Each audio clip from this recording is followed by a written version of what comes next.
Bom dia a todos, sejam bem-vindos mais uma vez para o culto da CPV, neste domingo, o último domingo de fevereiro. É muito bom que nós podemos nos reunir virtualmente para mais uma vez prestar culto ao nosso Deus. Quero começar, como sempre, com uma palavra, a leitura da palavra de Deus para orientar os nossos corações, para orientar a nossa mente no início deste culto. E gostaria de ler alguns versículos de Salmo 62. Salmo 62, versículo 2. Só em Deus encontro paz, dele vem a minha salvação. Só Ele me protege e salva. Não serei abalado, porque Ele é o meu refúgio. E depois, alguns versículos, David repete exatamente as mesmas palavras. Só em Deus encontro paz, dele vem a minha esperança. Só Ele me protege e salva. Não serei abalado, porque Ele é o meu refúgio. Duas vezes, David trouxe para sua memória as verdades de quem Deus é. Ele teve que falar para si próprio, para lembrar a realidade que Deus é, a fonte de salvação, que Deus é o nosso refúgio, que Deus é a nossa fortaleza. Ele teve que fazer isso porque, dentro das circunstâncias que ele estava a enfrentar, era preciso falar para si próprio, para lembrar para ele próprio a realidade de quem Deus é, Pai, Filho e Espírito Santo. E a nossa revelação de Deus é ainda mais plena por causa de Jesus Cristo.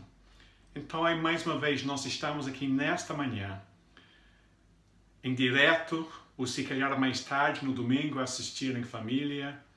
Mas o propósito é falar para nós próprios, lembrar para nós próprios quem é este Deus.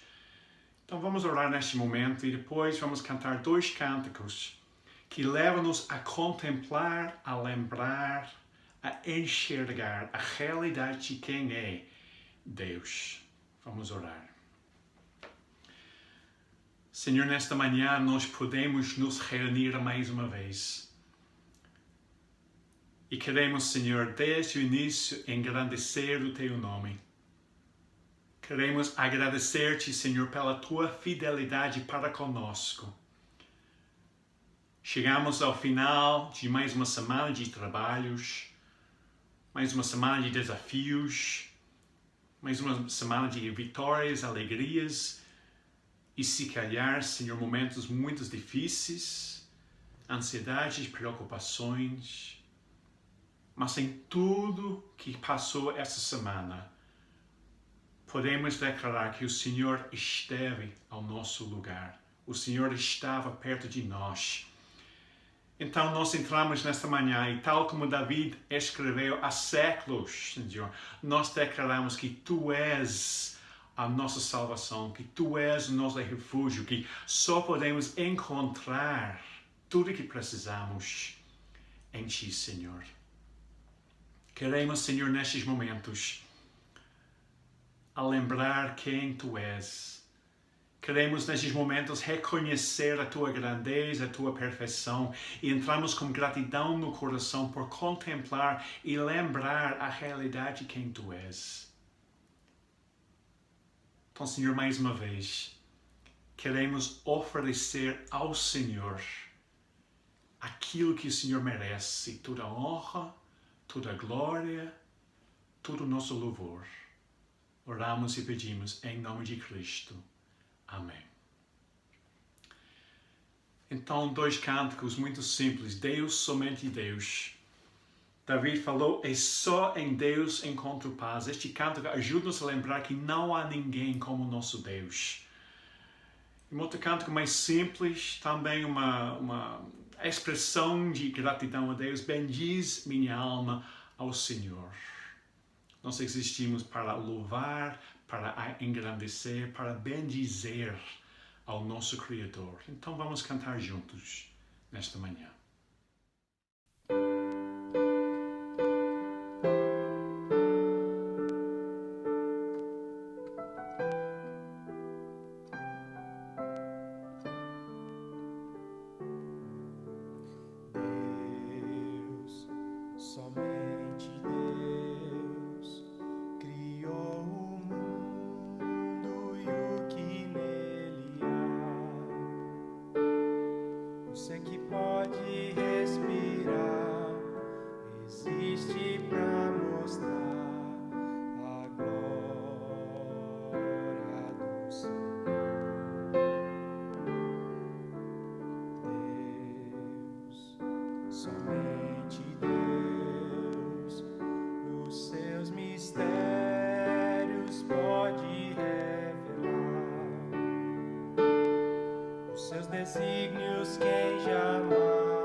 eternamente em nós há de inspirar a alegria de adorar, desejo de exaltar a Deus, somente a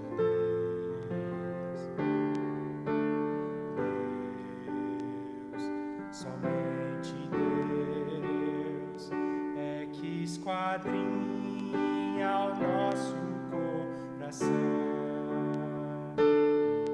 Não se pode ocultar de Deus qualquer pensar, pois Deus, somente é Deus. Deus, somente Deus, domina o trono do universo, que a voz da criação se erga para dar louvor somente a Deus. Deus, somente Deus, domina o trono do universo, que a voz da criação se erga para dar louvor somente a Deus, louvor somente a Deus.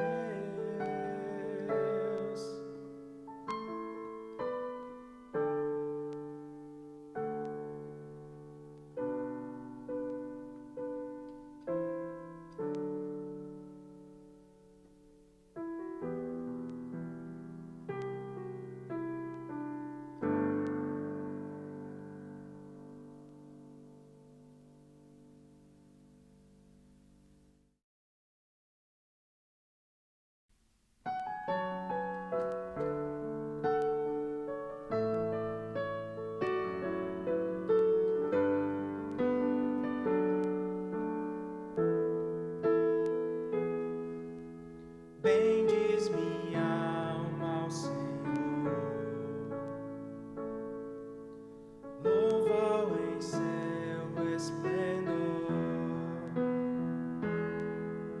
Não há nada como estar em sua presença, ninguém se compara a ti. Gozo e conforto me dás, vida e esperança. És minha paz, minha segurança, ninguém se compara a ti. Meu desejo és tu, minha canção é para ti.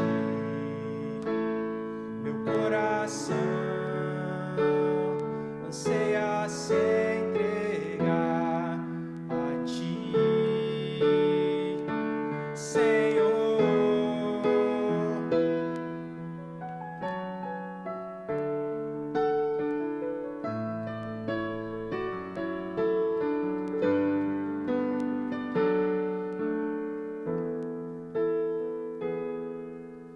Bendiz minha alma ao Senhor,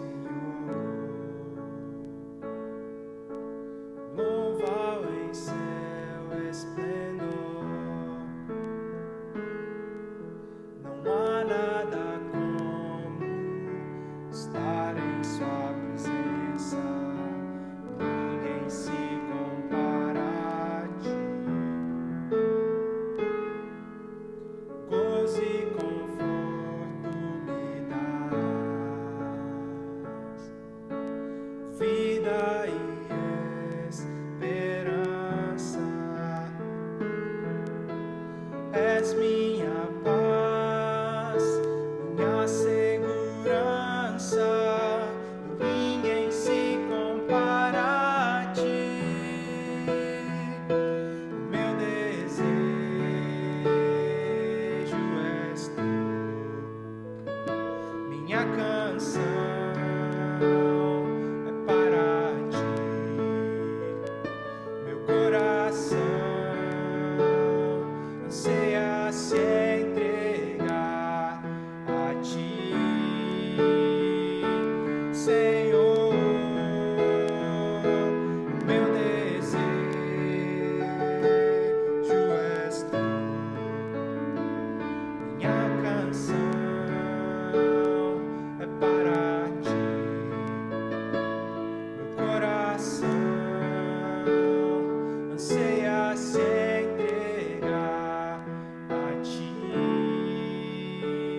Vamos orar mais uma vez neste momento.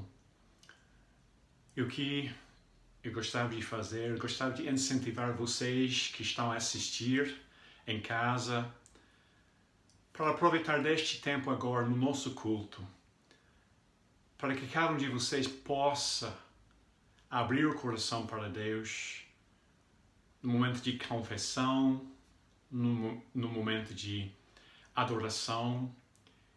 E depois, alguns minutos, depois algum tempo, eu vou encerrar este tempo de oração. Então, no silêncio, onde você está, fale com Deus do fundo do seu coração. Oremos.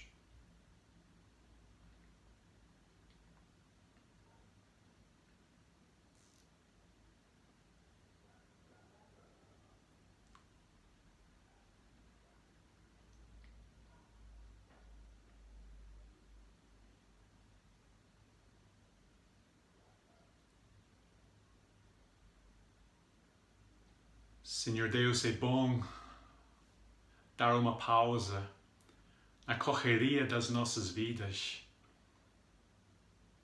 para ficar no silêncio diante do Senhor e para perceber e compreender que Tu és Deus.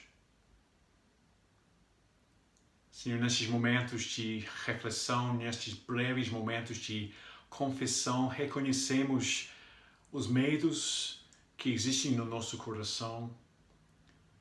Reconhecemos as falhas de pensamento, de falar, de ação. Mas temos a coragem de admitir toda esta verdade ante o Senhor por causa da Tua maravilhosa graça, por causa da Tua misericórdia, por causa da Tua fidelidade para conosco, Senhor. Sabemos que nós estamos nesta manhã a chegar ao nosso Pai que está nos céus. Estamos conscientes, Senhor, que há muitos desafios entre nós. Há várias famílias a enfrentar situações de doença, situações de dificuldades financeiras, situações que estão a perturbar profundamente os seus corações. Então nós viemos, tal como David fez, viemos para declarar que só em Ti, Senhor, encontraremos paz.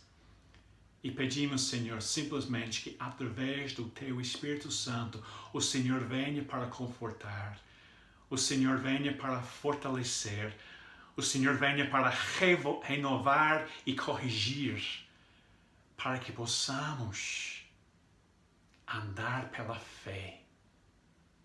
Uma fé que funciona, uma fé que é baseada na realidade da cruz, na realidade da ressurreição. E que esta verdade, Senhor, possa ser a voz que fala mais alto ao nosso coração nesta manhã. Oramos e agradecemos em nome de Cristo. Amém. Hoje continuamos na parábola do pai e os seus dois filhos. Hoje o pastor Luciano vai ajudar-nos a compreender a mensagem do filho, do irmão mais velho. Vamos ouvir mais uma vez a leitura de Lucas 15 e depois desta leitura da palavra de Deus, o Pedro Fonseca irá nos conduzir num tempo de intercessão focado, por focar no trabalho da GBU, Grupos Bíblicos Universitários, uma missão muito importante entre as faculdades aqui em Portugal. E antes da pregação, iremos cantar um cântico que descreve com detalhes importantes o amor de Cristo, sem comparação. Não há nada que possa se comparar com o amor de Deus através de Cristo. E isso tem sido a mensagem desta parábola em Lucas 15. Então continuamos a adorar o nosso Deus através da leitura, através da oração e através de mais um cântico.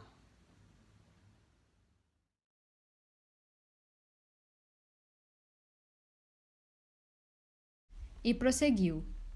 Um certo homem tinha 2 filhos. O mais novo pediu ao pai: Pai, Dá-me a parte da herança que me pertence. E o pai repartiu os bens pelos 2 filhos. Poucos dias depois, o mais novo reuniu tudo o que era dele e partiu para uma terra muito distante, onde gastou o que possuía. Depois de ter gasto tudo, e como houve muita fome naquela região, começou a ter necessidade. Foi pedir trabalho a um homem da região que o mandou para os seus campos guardar porcos. Desejava encher o estômago mesmo com as bolotas que os porcos comiam, mas ninguém lhe as dava.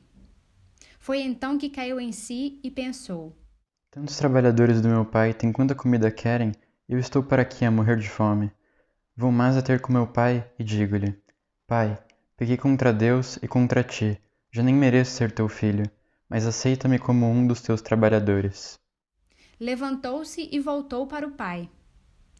Mas ainda ele vinha longe de casa e já o pai o tinha visto. Cheio de ternura, correu para ele, apertou-o nos braços e cobriu-o de beijos. O filho disse-lhe: Pai, pequei contra Deus e contra ti, já nem mereço ser teu filho. Mas o pai ordenou logo aos empregados: Tragam depressa o melhor fato e vistam-lhe. Ponham-lhe também um anel no dedo e sandálias nos pés. Tragam o bezerro mais gordo e matem-no. Vamos fazer um banquete, porque este meu filho estava morto e voltou a viver, estava perdido e apareceu. E começaram com a festa. Ora, o filho mais velho estava no campo. Ao regressar, quando se aproximava de casa, ouviu a música e as danças. Chamou um dos empregados e perguntou-lhe o que era aquilo. E o empregado disse-lhe: Foi o teu irmão que voltou, e o teu pai matou o bezerro mais gordo, por ele ter chegado são e salvo. Ao ouvir isto, ficou zangado e nem queria entrar. O pai saiu para o convencer, mas ele respondeu: Sirvo-te há tantos anos, sem nunca ter desobedecido às tuas ordens, e não me deste sequer um cabrito para fazer uma festa com meus amigos. Vem agora este teu filho, que desperdiçou o teu dinheiro com prostitutas, e mataste logo o bezerro mais gordo? Meu filho, tu estás sempre comigo e tudo o que eu tenho é teu. Mas era preciso fazermos uma festa e alegrarmos-nos porque o teu irmão estava morto e voltou a viver, estava perdido e reapareceu.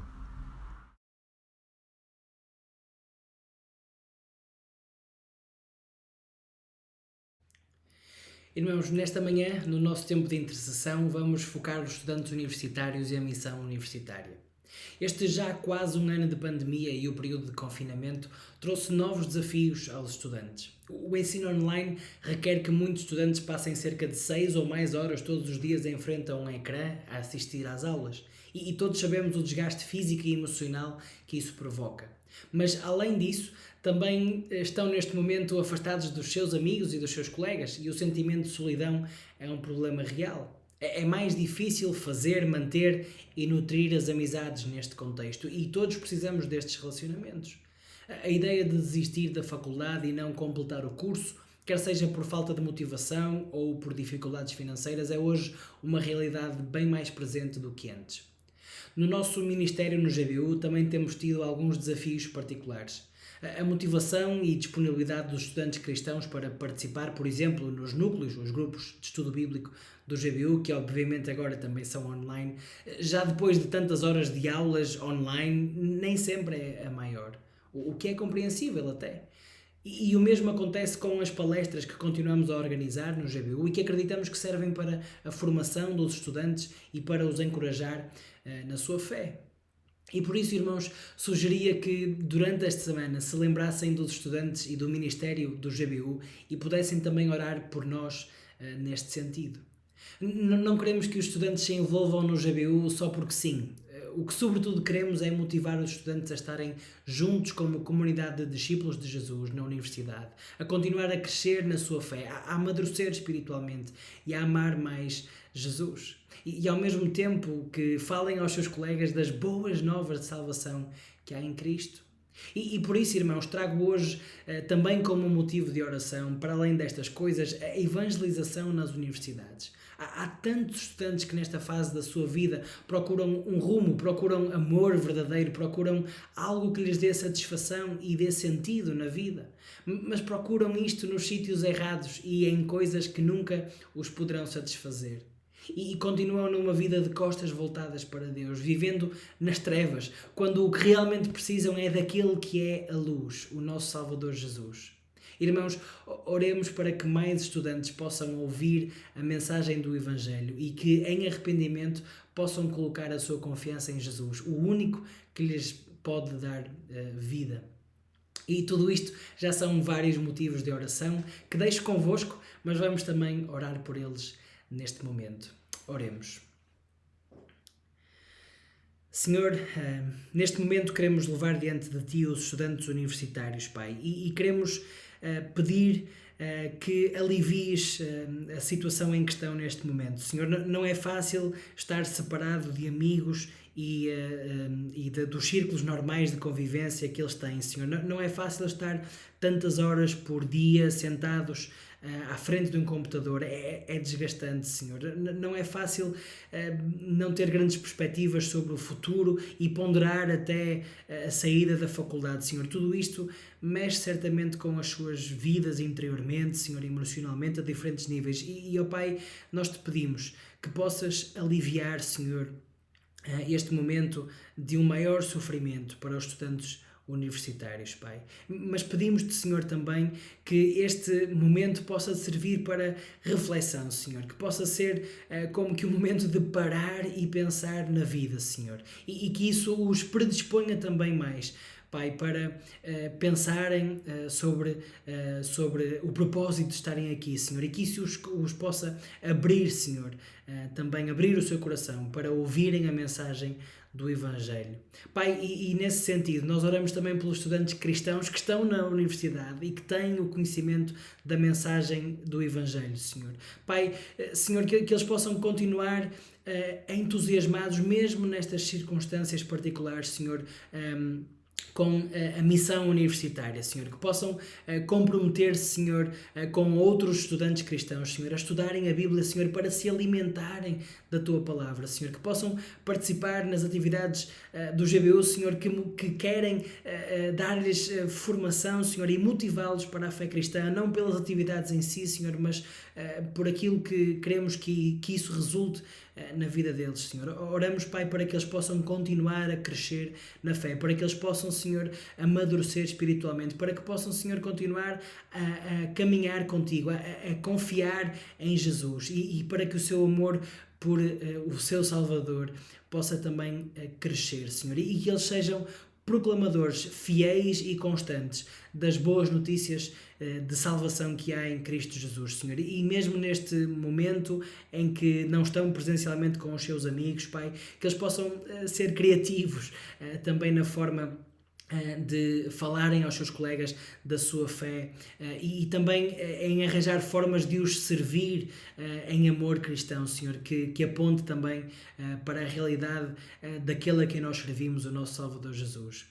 Pai, e neste sentido oramos também por salvação nas universidades. Provavelmente é a altura em que isto parece mais improvável acontecer, Pai, mas alguém salvar-se é sempre tão improvável, parece-nos sempre tão improvável, mas ao mesmo tempo, Senhor, nós olhamos para a história e vemos como Tu és fiel e como acrescentas os Teus à Tua Igreja, Senhor, e por isso é nesse sentido, Senhor, confiados em Ti, no Teu poder e no poder da mensagem do Evangelho, que nós Te pedimos, Senhor, que haja mais estudantes, Senhor, rendidos aos pés de Jesus, Senhor. Pai, que possas fazer brotar a fé, Senhor, no coração daqueles que não Te conhecem, naqueles que ainda vivem em pecado, Senhor, que vivem enganados pelas coisas que o diabo usa para nos tentar e para nos distrair da verdade. Senhor, pedimos-Te que este momento particular que vivemos sirva também, Senhor, para que mais corações sejam amolecidos para ouvir as boas novas do Evangelho, Senhor. E Te pedimos, Senhor, que haja arrependimento mediante a pregação da Tua Palavra e da mensagem de Jesus, Senhor. Que haja contrição, que haja corações arrependidos, Senhor, e que haja corações fascinados com a Tua grande graça, Senhor, com a grande graça e misericórdia que Tu nos deste em Jesus. E, Senhor, que haja vidas rendidas aos Teus pés nas universidades no nosso país, Senhor. Pai, pedimos-te isto para que o Teu nome seja glorificado cada vez mais, para que a Tua glória, Senhor, seja vista, a Tua grande graça, misericórdia, justiça e poder possa ser vista, Senhor, pela Tua Igreja ao salvares pecadores, Senhor, mas também por aqueles que hoje ainda estão perdidos, possam ver essa maravilha do Teu caráter e de quem Tu és e possam render-se a Ti, Senhor, e assim também o Teu nome ser cada vez mais glorificado. Ó Pai, nós Te pedimos todas estas coisas, confiados nos méritos do nosso Salvador, Jesus Cristo. Amém.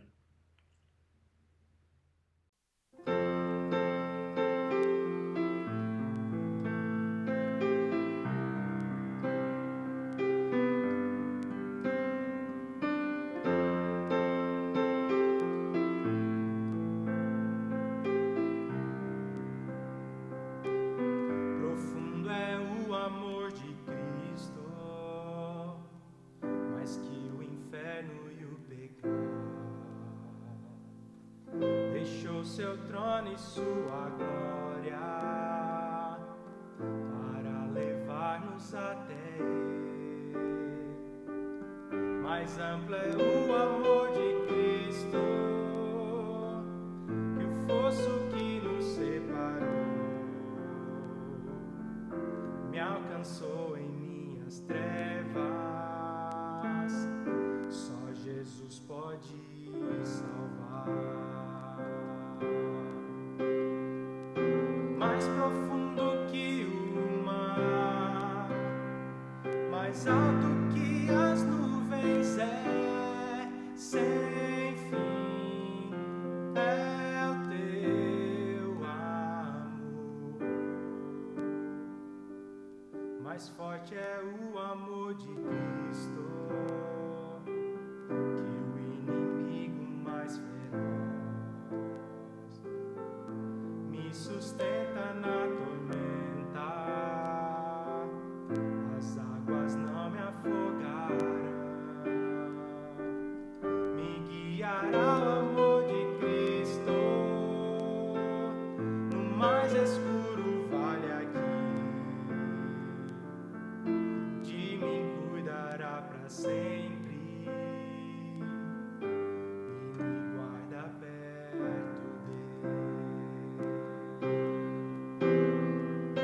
Mais profundo que o mar, mais alto que as nuvens é, sem fim é o Teu amor. Mais forte que a tempestade, venceu o pecado e a maldade, sem fim é o Teu amor.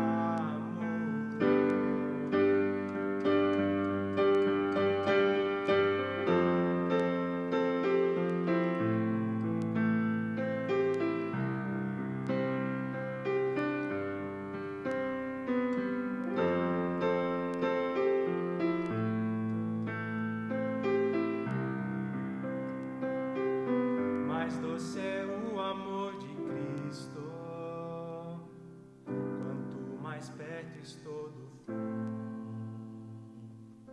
Desfrutarei do Seu amor, junto ao Seu trono estarei.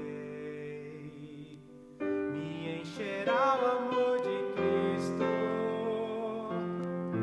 quando eu o contemplar. Eu o amarei para sempre, Seu louvor eu cantarei, Seu louvor eu cantarei, Seu louvor eu cantarei, Seu louvor eu cantarei.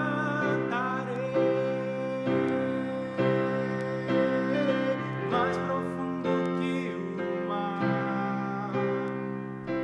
alto que as nuvens é sem fim, é o teu amor, mais forte que a tempestade, venceu o pecado e a maldade, sem fim, é o teu amor.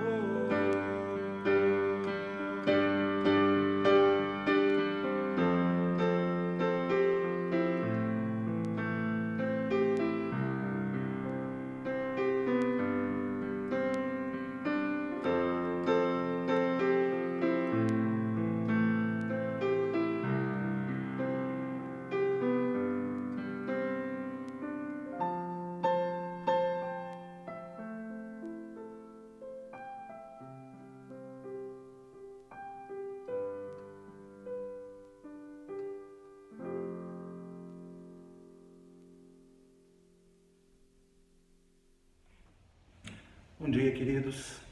Graça e paz, no nome do Senhor Jesus.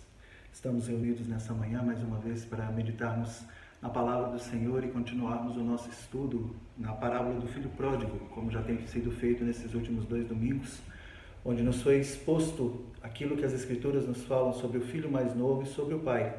Hoje o nosso foco será no filho mais velho. E antes de começar a exposição dessa parte do texto, eu gostava de orar mais uma vez, pedindo que o nosso Deus nos acompanhe nessa trajetória. Ó Pai, nós te louvamos e agradecemos pela Tua palavra, e damos-te, ó Deus, graças e louvores, porque o Senhor tem misericórdia, graça e amor pelo Teu povo, nos dando, ó Deus, a conhecer-te a Ti de maneira íntima e pessoal. Revela-nos mais, ó Deus, de quem Tu és. Dá-nos caminhar contigo mais, ó Deus, reconhecermos os nossos pecados à medida que formos desafiados pelo texto e pedindo, ó Deus, que o Senhor nos acompanhe, nos conforte, nos perdoe e nos ensine pelo Teu Santo Espírito, Pai. Em nome de Cristo Jesus. Amém. Queridos, para que nós possamos entrar dentro do pensamento que precisamos compreender bem em relação ao filho mais velho, na parábola do filho pródigo, nós devemos voltar um pouco no texto e contextualizá-lo a partir do capítulo 9 do livro de Lucas. Porque nesse começo aqui, se nós olharmos no capítulo 9, versículo 1, o Senhor Jesus, estou lendo a Nova Versão Internacional, o Senhor Jesus nos fala, reunindo os 12, deu-lhes poder e autoridade, ou seja, os comissionou para expulsar todos os demônios e curar doenças, e os enviou a pregar o reino de Deus e a curar os enfermos. Ou seja, o Senhor Jesus deu poder aos 12, grande poder, para que eles fossem preparar o caminho do Senhor. E o que será que eles fizeram com esse poder? O que eles tinham no coração? Isso é importante para podermos compreender ou perceber o que o Senhor quer nos ensinar sobre o nosso relacionamento com o nosso próximo, de uma perspectiva daqueles que nós muitas vezes menosprezamos. Se nós continuarmos a olhar no capítulo 9 ainda, versículos 51 a 55, o Senhor Jesus vai ser impelido, chamado dele para ir para Jerusalém, para então passar por aquela semana que é chamada de Semana Pascal, que nós antecipamos agora durante esse tempo, que é chamada Quaresma, dentro da tradição cristã de uma maneira geral, só colocando aqui, nos mostra que a maneira como os apóstolos viram o poder não era ainda a maneira como o Senhor Jesus gostava que eles tivessem apropriado desse poder. Versículo 51 diz: aproximando-se o tempo em que seria levado aos céus, Jesus partiu resolutamente em direção a Jerusalém, ou seja, ele subiu para Jerusalém, e enviou mensageiros à sua frente. Indo estes, entraram no povoado samaritano para fazer-lhe os preparativos. Mas o povo dali não o recebeu, porque se notava que ele se dirigia para Jerusalém. Havia uma inimizade muito grande entre Samaria, que fazia parte do reino do norte, do reino de Israel, na parte antiga da história de Israel, e o reino do sul de Judá. O reino do sul se achava e se detinha como sendo aqueles que tinham a palavra, a aliança, e tinham sido fiéis a Deus, um pouquinho mais fiéis a Deus durante a história, porque na realidade não foram. E também havia essa animosidade, essa falta de amor por aqueles que eram da mesma origem, na realidade, que era o povo samaritano. Mas o povo dali não recebeu, versículo 53. Então, o que os discípulos, João e Tiago, falaram para fazer com aquele poder que o Senhor Jesus tinha concedido a eles? Ao verem isso, os discípulos Tiago e João perguntaram: Senhor, queres que façamos cair fogo do céu para destruí-los?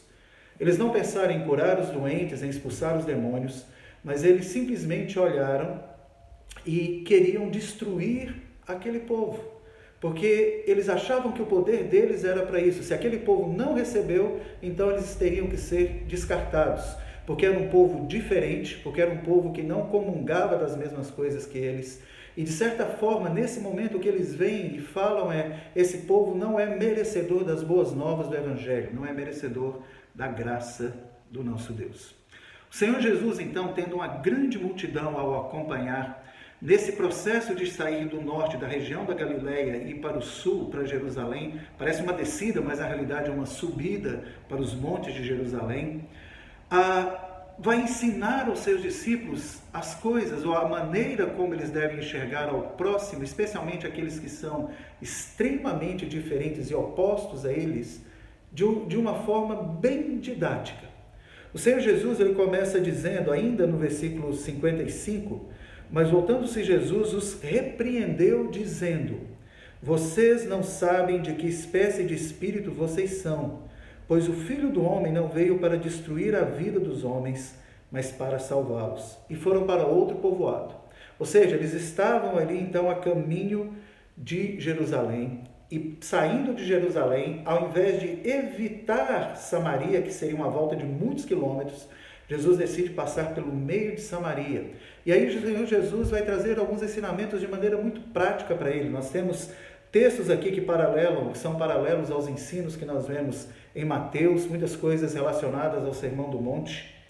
Mas muito especialmente para que possamos entender bem a parábola do filho pródigo e especialmente a figura do filho mais velho, nós temos que ver a relação do povo judeu com os samaritanos. Primeiramente, o Senhor Jesus, para ensiná-los, ele vai fazer um podcast, que é uma coisa mais de áudio, de conversa. E o Senhor Jesus, então, nos conta uma história, uma parábola, que nós encontramos nos versículos 25 a 37, não vou ler, porque conhecemos bem, mas o título do podcast é O Bom Samaritano versus o Mestre da Lei. O Mestre da Lei, então, ouve essa história, Jesus pergunta e fala da história daquele homem que havia sido roubado, tinha sido ferido, machucado, deixado ao lado da estrada, e contextualizando, passam por ele, então, um pastor, não faz nada, passa por ele um presbítero, ou talvez um diácono, um líder da igreja, que entendia muito da palavra, e também não faz nada, e somente quando vem um samaritano, um homem que era totalmente marginalizado por esses que entendiam muito, mas muito da Bíblia, que eram, na época, os fariseus e os mestres da lei, eles então, ou este homem então, presta ajuda, oferece dos seus bens, cuida deste homem que havia sido roubado. E o Senhor Jesus, então, no versículo 37, quando faz a pergunta, no versículo 36, quando faz a pergunta ao mestre da lei, qual desses três você acha que foi o próximo do homem que caiu nas mãos dos assaltantes? O mestre da lei responde: aquele que teve misericórdia dele. Respondeu o perito da lei. Jesus lhe disse: vá e faça o mesmo. Pensem naquela multidão ao redor de Jesus, quando esperando que o mestre da lei, ou samaritano, ou alguém muito que conhecia bastante da palavra, ajudasse aquele homem, e não fez. E somente um samaritano o faz. O Senhor Jesus, então, ele chega e ele vai agora contar, depois de alguns capítulos, a gente chega no capítulo 15, e o Senhor Jesus conta a parábola do filho pródigo. Mas antes de falar dessa parábola, vamos pular rapidinho para o capítulo 17, a introdução é um pouco mais longa, mas é importante para a nossa contextualização, para o capítulo 17, versículos 11 a 17. Enquanto no capítulo 10, 25 a 37 foi um podcast, no capítulo 17, de 11 a 17, o Senhor Jesus faz uma live. O Senhor Jesus mostra, então, não somente através de palavras, mas fisicamente, visualmente, para que aquele povo pudesse entender, qual era o chamado do povo de Israel em relação ao seu próximo e como esse povo deveria adorá-lo e buscá-lo. Porque ali, 10 leprosos saem ao encontro de Jesus, saem de uma vila samaritana. Os leprosos eram vestidos de maneira iguais. Na realidade, eles estavam na divisa entre a Galiléia ali e Samaria, então bem entre a terra judaica, uma terra de Israel e uma terra de samaritanos. E aqueles leprosos saem ao encontro de Jesus, pedem para ser curados. Os 10 são curados, mas só um volta. E quando esse volta, o Senhor Jesus então fala, olhando para aquela multidão, faz uma pergunta reflexiva, uma pergunta retórica. Não foram 10 os que foram curados? Onde estão os outros 9? A multidão olhou para o redor, possivelmente falou, eles não vieram, Senhor. E o Senhor Jesus então interpola novamente dentro dessa questão. Será então que voltou somente um, para adorar a Deus e prestar glória a Deus, esse estrangeiro? As pessoas já levantam e ficam assustadas. Este samaritano, o único que verdadeiramente recebeu ao Senhor Jesus como tinha que recebê-lo, foi aquele samaritano. Enquanto nós podemos inferir desse texto que os outros 9 que não voltaram, porque Jesus fala este que é o estrangeiro, ou é estrangeiro, podemos inferir e assumir que aquele outro então ou os outros 9 eram judeus. A partir desse momento nós podemos entender melhor a parábola do filho do filho pródigo e entendermos a figura do irmão mais velho. E só para continuar essa contextualização, a parábola do filho samaritano se encontra no capítulo 15, e a partir do versículo 1, nós temos uma coisa muito interessante.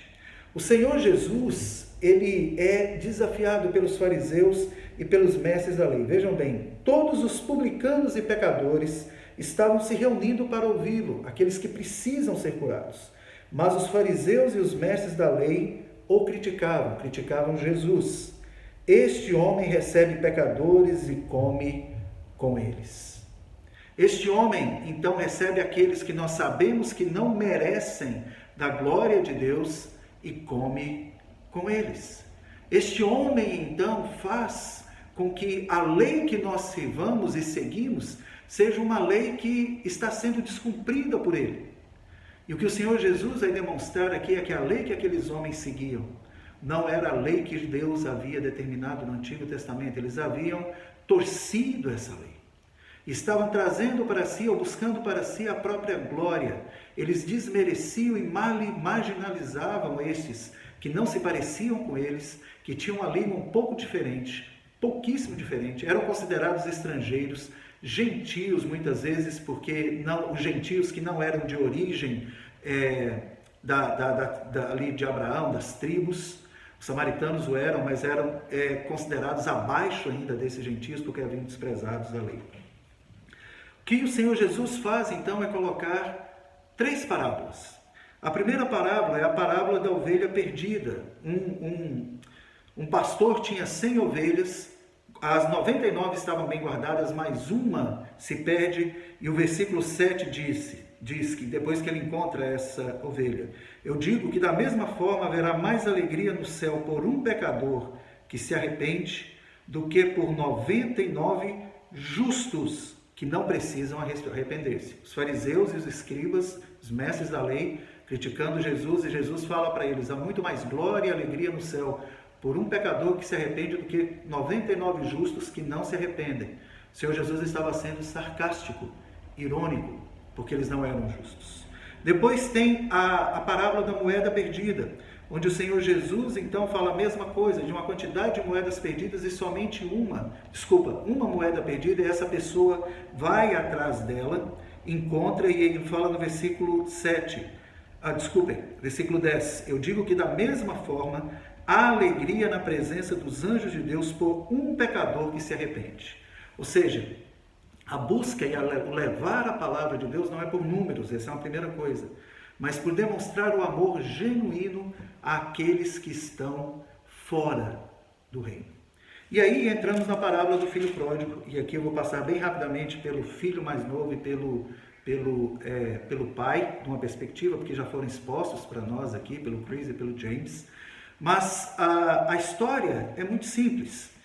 Um filho chega para o pai e pede a herança do pai, ou seja, desejando a morte do pai, literalmente falando. O pai divide a herança pelos 2 filhos. O filho mais novo, então, que é este que pede, sai e gasta tudo o que tem durante a sua vida ali.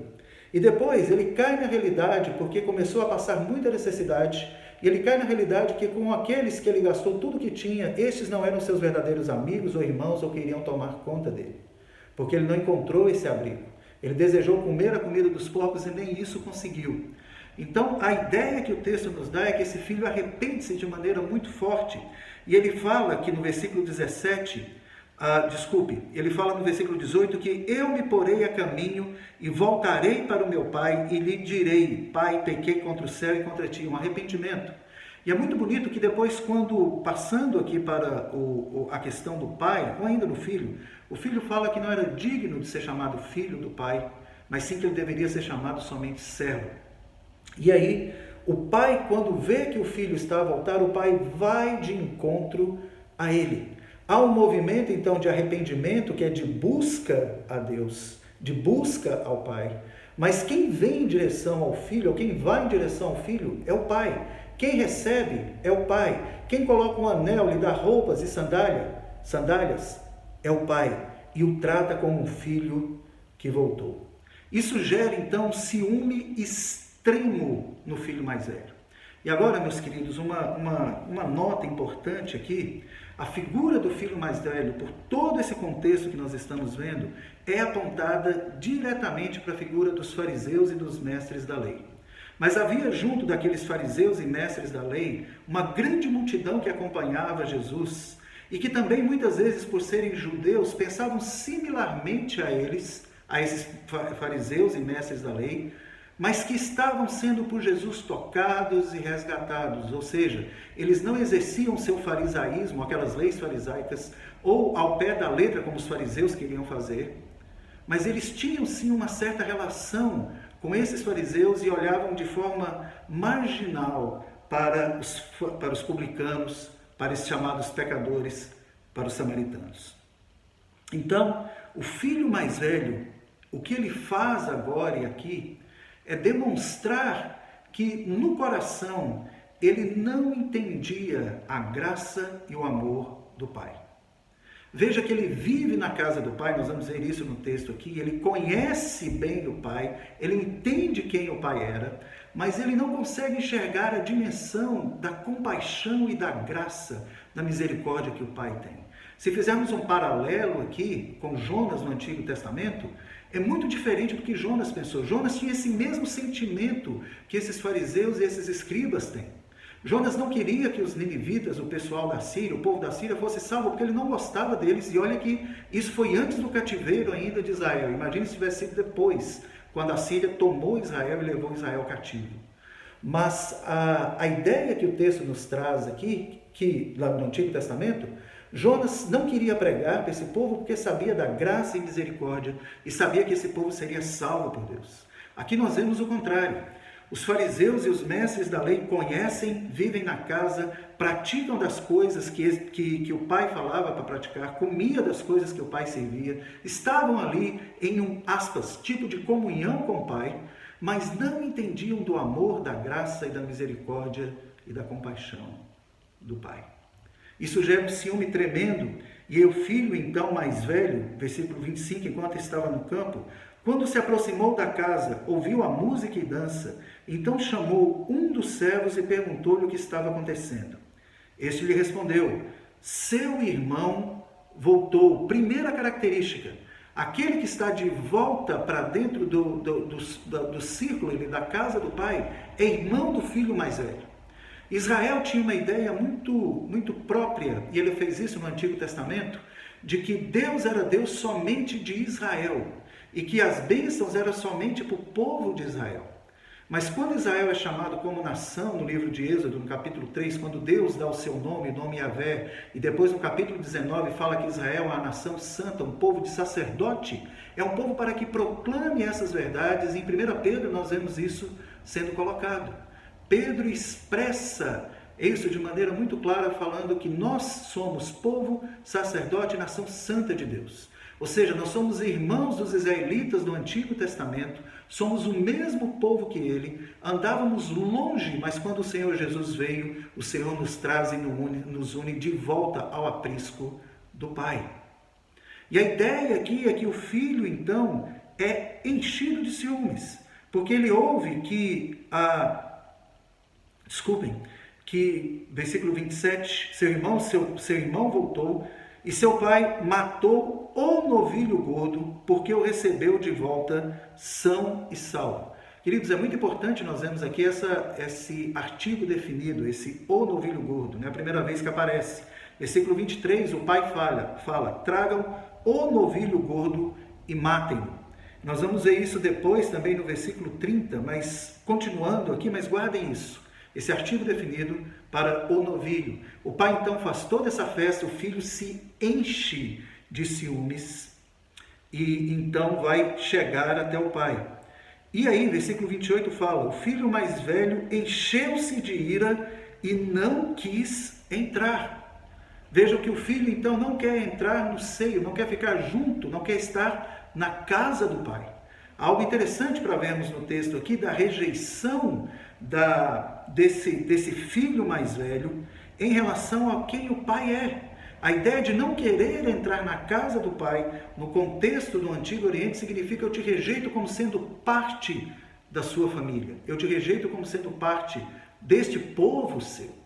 Então nós continuamos, porque a ideia da casa é muito forte. O pai era o patriarca e todos estavam sob ele, estavam sob a autoridade dele. E esse filho então não quis submeter-se a isso. Mas o que acontece? O pai sai, versículo ainda 28, então o pai saiu e insistiu com ele, mas ele respondeu ao pai. Ou seja, o pai vai de encontro a este filho. O Senhor Jesus veio, se encarnou, ele foi primeiro ao povo de Israel. Ele foi primeiro para os fariseus, para os escribas, para os mestres da lei, e a própria palavra fala que estes o rejeitaram. Então a parábola do filho pródigo, ela espelha o reino de Israel como um todo. Nós, como sendo parte desse reino, mas ainda sendo marginalizados, e parte disso então para a nossa vida é nós somos o filho pródigo que fomos alcançados. Mas, meus queridos, a exortação vem agora para que depois que nós somos colocados como filhos dentro deste reino, como filho pródigo que voltou, muitas vezes a nossa tendência é pensarmos como os filhos, ou como o filho mais velho. Veja o que acontece aqui no texto. O filho enche-se de ira, versículo 28, e não quis entrar. Então o pai insistiu com ele, mas ele respondeu ao seu pai, olha, todos esses anos tenho trabalhado como um escravo a teu serviço e nunca desobedeci uma de suas ordens. Mas nunca me destes nem um cabrito para eu festejar com os meus amigos. Mas quando volta para casa, esse teu filho, que esbanjou os teus bens com as prostitutas, matas o, novilho, gordo para ele. Vejam que a ênfase do filho é que ele sempre foi fiel, que ele sempre seguiu. Vamos traduzir isso para os nossos dias, que ele sempre foi à igreja, que ele sempre entregou o dízimo, que ele sempre cantou todos os cânticos, que ele sempre vestiu adequadamente, que ele tentava cumprir todas as leis, ou que tentamos cumprir todas as leis facilmente, não facilmente, mas tentamos cumprir todas as leis fielmente. E aí o filho então oferece ao pai um checklist, fala, eu fiz tudo isto e nunca me destes um cabrito e oferecestes o novilho gordo para matar por esse filho que chega. Esse artigo definido aqui é importantíssimo. O novilho gordo era aquele que era separado para que fosse oferecido a Deus. Era o sacrifício que era dado porque o Senhor exigia que as primícias da criação, o melhor da criação, os primogênitos fossem oferecidos a Ele. E o que acontecia então aqui é que o filho olhando diz, este que era para ser oferecido nesse sacrifício especial a Deus, oferecestes pelo seu filho ou para o seu filho.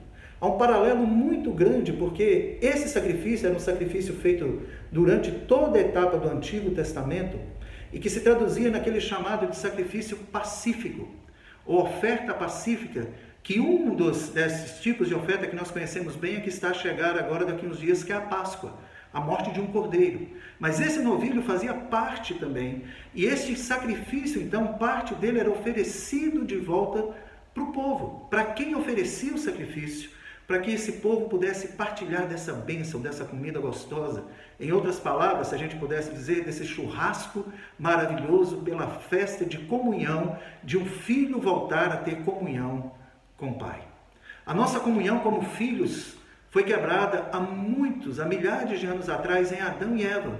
Todos nós somos filhos de Deus em Adão e Eva, mas quando essa aliança é quebrada por nós em Adão e Eva, nós perdemos esse status de filho e passamos a ser gentios, samaritanos, pecadores, passamos a ser aqueles menosprezados por aqueles que se conhecem mais ou conhecem mais. Mas há um momento na história em que o Senhor Jesus nos resgata, que o Senhor Jesus os traz para si.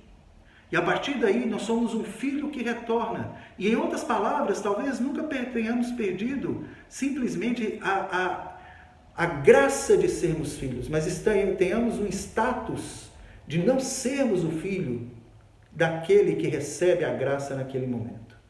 O que eu quero dizer, em outras palavras, é que andávamos longe do Senhor Jesus. Mas aí somos chamados e colocados com Ele.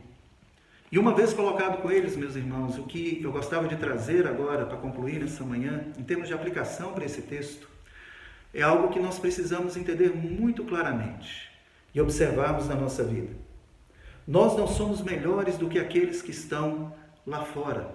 Nós não somos melhores do que aqueles que ainda não receberam da graça de Deus para voltarem, que Deus saiu ao seu encontro para que voltem até Ele. Mas muitas vezes nós tratamos a estes de uma maneira completamente de menosprezo, com preconceito. Às vezes pela sua cor da pele, às vezes pelo sotaque que falam, às vezes pelo tipo de roupa que vestem, às vezes por estereótipos que existem na cultura e que muitas vezes são verdadeiros, porque alguns podem praticar pequenos furtos, alguns podem praticar coisas que nós não gostamos ou não nos relacionamos em termos de práticas rituais ou religiosas, e por causa disso nós nos colocamos num lugar acima e fazemos como o fariseu que diz: obrigado porque não sou como esse publicano, obrigado porque não sou como este pecador. O que o Pai nos ensina, falando ao Filho nesse texto, é que a graça, a compaixão, o amor dele é maior do que toda a nossa inveja, do que todo o nosso egoísmo, do que toda a nossa falta de entendimento. O que nós precisamos entender e buscar aqui, neste momento, é sabermos no nosso coração quando que temos praticado essas coisas. Não somos como os fariseus e os publicanos, os fariseus e os mestres da lei. Quero deixar isso bem claro. Para os fariseus e para os mestres da lei, o juízo de Jesus foi muito claro. Ai de ti, porque se os sinais e maravilhas que estão sendo feitos agora, para cá, nessa terra, para vocês, tivessem sido feitos para Sodoma e Gomorra, elas teriam sido preservadas. Elas se voltariam ao Senhor. A Bíblia nos fala que nós não somos como eles, mas muitas vezes podemos agir como eles. E o Senhor Jesus fala no capítulo 5 do livro de Mateus que se nossa lei e justiça não for muito acima da deles, nós não temos parte no reino de Deus. Então, meus queridos irmãos e irmãs, quando olhamos para esse texto, muitas vezes nos projetamos no filho pródigo e nos vemos no filho pródigo, e fomos. Mas quantas vezes em nossa vida temos agido quanto o filho mais velho em relação àqueles que estão de fora, e que o Senhor vai de encontro a ele para recebê-los. E olhamos de fora, e ao invés de correr e entrar na casa do Pai, celebrarmos com o Pai, com eles, ficamos de fora. Não buscamos alcançar também a estes irmãos. Não buscamos ver que eles podem fazer parte do reino, do aprisco de Deus, quando o Senhor Deus os chamar. E por isso os menosprezamos, falamos mal deles, como nós somos exortados pelo Pedro, quando pregou em Tiago, capítulo 3, quando nós usamos a nossa boca para amaldiçoar aqueles que são a imagem e semelhança de Deus. Essa exortação do filho pródigo é muito clara, mas ela novamente aponta para aquilo que é central nesse texto, que já foi trazido pelo Chris, já foi trazido pelo James nas exposições anteriores. É aquilo que o pai fala do amor e compaixão. Ele diz: meu filho, você está sempre comigo e tudo que eu tenho é seu. Mas nós tínhamos que celebrar a volta desse seu irmão e alegrar-nos, porque ele estava morto e voltou à vida. Estava perdido e foi achado. O chamado do nosso Deus é para que todos nós nos alegremos com a graça e com o amor dele. Ele fala: tudo que é dele é nosso, para que nós possamos viver nessa vida para a honra e glória dele. E quando ele diz se alegrar com a volta desse irmão que estava perdido e foi achado, morto, está vivo, significa celebrarmos na graça e na compaixão do nosso Deus, que vai além das muralhas do nosso egoísmo, que vai além das muralhas da nossa indiferença, além das muralhas do nosso preconceito.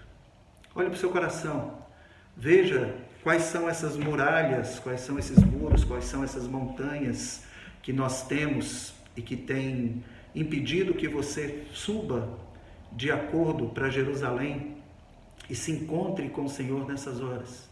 Tens preconceito na sua vida com relação a um grupo de pessoas, às vezes aqui em Portugal, no Brasil ou em outro lugar, por quaisquer razões que sejam? Ore para que isso seja retirado do seu coração. Cristo move as montanhas. Ele tem poder para salvar. E é nesse poder que o filho pródigo foi achado e trazido de volta. É nesse poder que nós fomos achados e trazidos de volta para o seu aprisco. E é nesse poder que o Senhor nos chama, que nós ministremos e nos alegremos com aqueles que são encontrados, especialmente com aqueles que nós achávamos não merecedores ou que não nos colocávamos para alcançá-los no amor do Senhor. Vamos cantar este cântico agora, nesse momento, e cantá-los com fé, orando para que o Senhor Jesus remova essas montanhas do nosso coração. Deus os abençoe ricamente.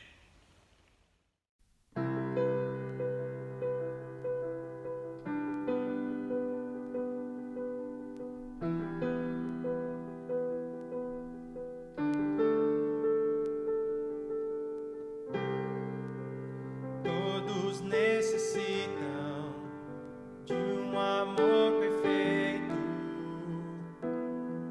perdão e compaixão. Todos necessitam de graça e esperança do Deus que salva.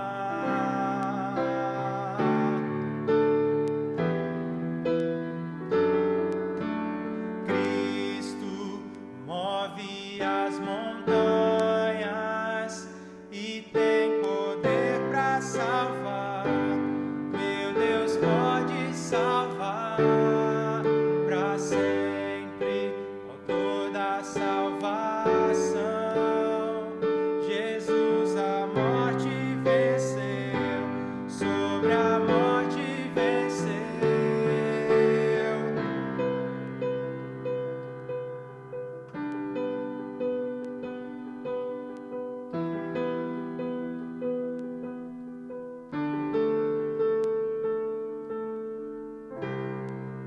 Me aceitas com os meus medos, falhas e temores. Enche meu viver, a minha vida entrego pra seguir teus passos. A ti me rendo.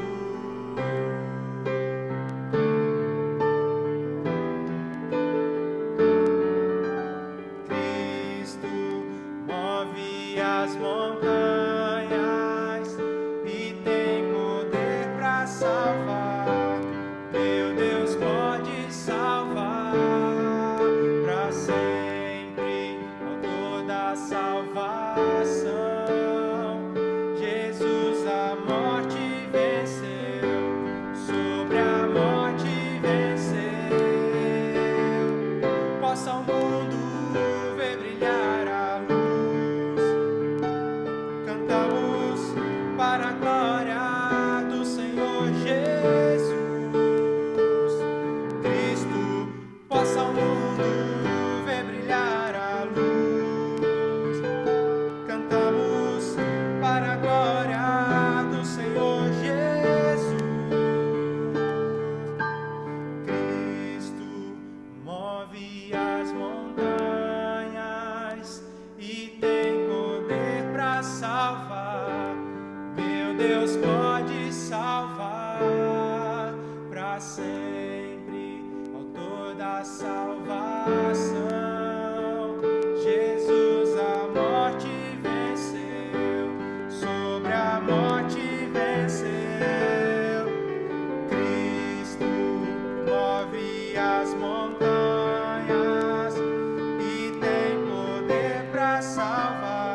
graça do Senhor Jesus Cristo, o amor do Deus Pai e a comunhão do Espírito Santo esteja com cada um de nós hoje e para sempre. Amém. Vamos continuar em mais 15 dias de confinamento. Foi o decreto mais recente do governo português e por isso vamos continuar a ter os nossos cultos online, seguindo este formato.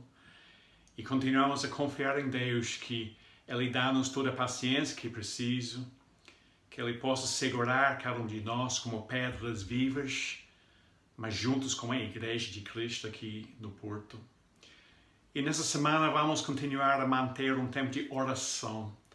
Na quarta-feira à noite, às 20 horas, mudamos o horário para 20 horas na expectativa de facilitar mais pessoas a participarem conosco. Infelizmente não tem sido o caso. Então, mais uma vez, eu vou dar um apelo para os irmãos. Oração é muito importante. Estamos e podemos orar individualmente, mas quando a Igreja de Cristo se reúne para estar presente em oração, traz ânimo, traz encorajamento, ajuda-nos a apoiar uns aos outros nessa jornada meio difícil neste momento. Então, eu coloco mais um apelo. Quarta-feira, às 20 horas, vamos ter um tempo de oração e vai ser através da plataforma Zoom. No próximo domingo, nós vamos entrar numa nova série de pregações sobre um dos profetas menores. Chama-se Oséias. É uma profeta que foi enviado para Deus num momento muito crítico na história do povo de Israel. Havia muita prosperidade, havia muita instabilidade política, havia ameaça do Assírio para entrar no país, para destruir o país. Havia falta de justiça, havia falta de medidas sociais, ou seja, foi um momento crítico na história do povo de Deus, pelo qual, através deste profeta, Deus revela a sua paixão, o seu amor fiel para um povo que naquele momento não era nada fiel. Um livro curioso, um livro muito interessante, um livro que vai oferecer-nos uma oportunidade para perceber mais o grande amor e fidelidade do nosso Deus para com a sua aliança, mas também vai nos confrontar com esta pergunta: onde estamos em relação a Deus? Onde é a nossa fidelidade diariamente em relação a Deus? Então vamos começar essa nova série de mensagens no próximo domingo. Se tiver um tempo durante essa semana, pode fazer uma leitura do livro rapidamente e juntos vamos começar a minar, vamos começar a tirar as verdades que nós vamos encontrar neste livro tão bonito, tão importante, que fala ainda para a nossa realidade hoje. E como sempre, agradeço as pessoas que têm condições para participar, para contribuir com as obrigações financeiras da comunidade de Pedras Vivas. Continuamos a fazer isso com fé, com perseverança. E como sempre, a minha oração, a oração de cada um que faz parte da CPV, é que vocês tenham uma semana abençoada, em que vocês possam crescer no conhecimento do amor de Cristo, que Ele revelou para cada um de nós. Deus os abençoe.